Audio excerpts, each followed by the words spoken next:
Hey guys, তো আজকে আমরা এখন গঙ্গোত্রীতে যাওয়ার জন্য একটা জায়গায় স্টে করেছি। দেখো এখানে রুম নিয়েছি আমরা 6 বেডের একটা রুম, আর এইখানে আর একটা রুম আছে 3 বেডের। তো এখান থেকে আমাদের যে বাইরের ভিউটা ওটা যে অসাধারণ, তাই ভাবলাম তোমাদের সাথে একবার শেয়ার করি। দেখো এইখানে মানে পুরো মেন রোড, আর দেখো এই যে হচ্ছে পাহাড়, আর দেখো এখানে ছোট ছোট কি সুন্দর গাছ লাগানো। আজকে আমাদের এখানে রাত্রিবেলা ফিস্ট হবে। আমি এখানে ছোট ছোট মিনি কিচেন ফিচেন এর সমস্ত গ্যাস সিলিন্ডার নিয়ে এসেছি। এ দেখো এখানে এই অসাধারণ ভিউ।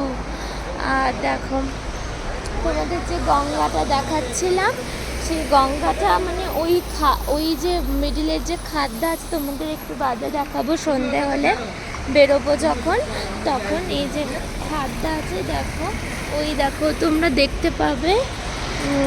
এই যে এইটা হচ্ছে গঙ্গাটা, এই যে এই যে এই যে এই যে দেখতে পাচ্ছ, এই যে এইখানটা হচ্ছে গঙ্গাটা। তো গঙ্গাটা খুব ভালো করে তোমাদেরকে একটু বাদে দেখাচ্ছি। দেখো এখান থেকে নেমে যেতে হবে, গিয়ে আবার এখান দিয়ে মা হাই করো, মা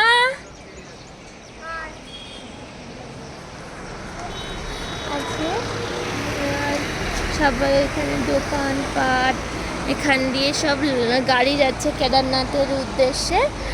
তো আমাদের শরীরটা একটু কন্ডিশনটা খারাপ হয়ে গেছিলো, তো সেই কারণে আমরাও যেতে পারিনি একটু। কিন্তু কাল ভোরবেলা 5টার সময়তেই আমাদেরকেও বেরোতে হবে।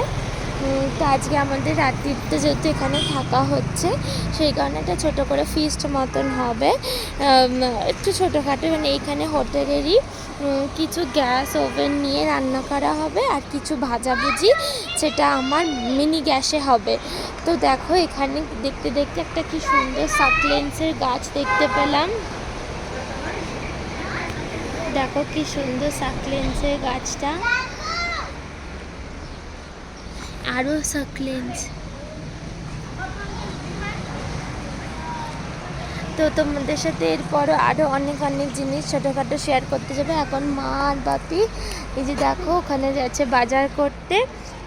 হাই হাই, আমি আছি এখানে। ও আর এক পাগলি। টাটা।